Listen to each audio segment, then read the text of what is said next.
সুপ্রিয় দর্শক, আসসালামু আলাইকুম। এখন আপনাদের সামনে কথা বলবো পুলিশের সাবেক মহাপরিদর্শক বেনজির আহমেদের অবৈধ আয়ে গড়া সম্পদ জব্দের তৃতীয় পর্বের বিষয়ে। দুদকের অনুসন্ধানে একের পর এক অবৈধ আয়ে গড়া সম্পদের পর সম্পদ পাওয়া যাচ্ছে, আর আদালত সেসব সম্পদ জব্দ করার আদেশ দিয়ে যাচ্ছেন। তেমনি তৃতীয়বারের আদেশে দুদক হ্যাট্রিক করল, মানে সাবেক আইজিপি বেনজিরের অবৈধ সম্পদ জব্দের হ্যাট্রিক। সেটা দুর্নীতি দমন কমিশন দুদকেরই কৃতিত্ব। বুধবার 12 জুন আদালত এই আদেশ দিয়েছেন।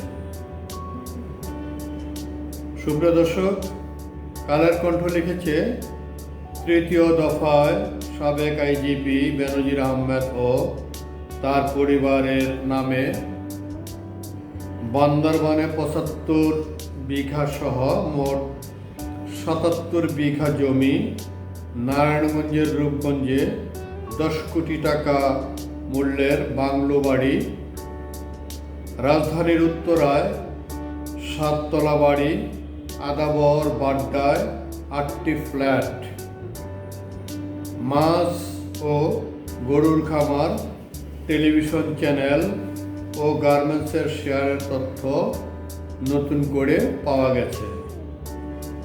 দুদকের অনুসন্ধান কর্মকর্তা উপপরিচালক হাফিজুল ইসলামের আবেদনের পরিপ্রেক্ষিতে ঢাকা মহানগর সিনিয়র স্পেশাল জজ মোহাম্মদ আসামস জগলুল হোসেন বেনজিরে এসব অবৈধ সম্পদ জব্দ করার আদেশ দিয়েছেন।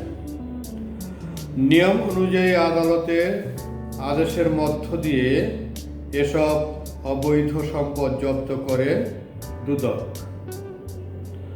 তৃতীয় দফায় জব্দ করা অবৈধ সম্পদের মালিকানায়ও যথারীতি বেনজির আহমেদ, তার স্ত্রী জিসান মির্জা, 3 মেয়ে ফারহিন রিস্তা বিনতে বেনজির, তাহসিন রাইসা বিনতে বেনজির ও জাহরা জারিন বিনতে বেনজির এবং তাদের বিভিন্ন প্রতিষ্ঠান।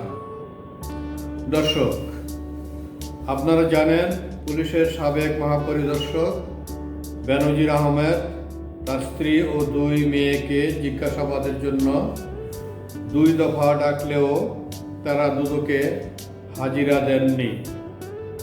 ফলে আগামী 23 জুন তাদের হাজির হতে বলেছে দুদক। তৃতীয়বারের মতো আগামী 23 জুন তাদেরকে হাজির হওয়ার জন্য বলা হয়েছে দুদক থেকে।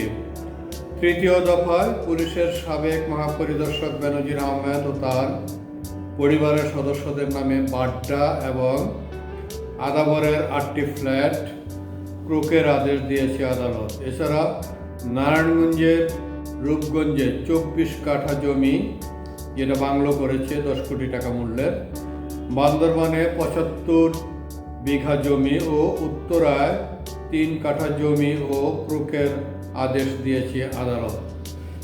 আর এই সম্পদের বাইরেও সিটিজেন টেলিভিশন ও টাইগার ক্রাফট অ্যাপারেলস লিমিটেডের শেয়ার অবরুদ্ধ করার আদেশ দিয়েছেন আদালত। যিনি আইন রক্ষাকারী প্রধান প্রহরী ছিলেন, সেই বেনজির আহমেদ দেশের বিভিন্ন জেলায় বিভিন্ন জায়গায় অবৈধ সম্পদের সিরিয়াল গড়ে তুলেছেন, যার মূল্য কয়েক হাজার কোটি টাকা হবে।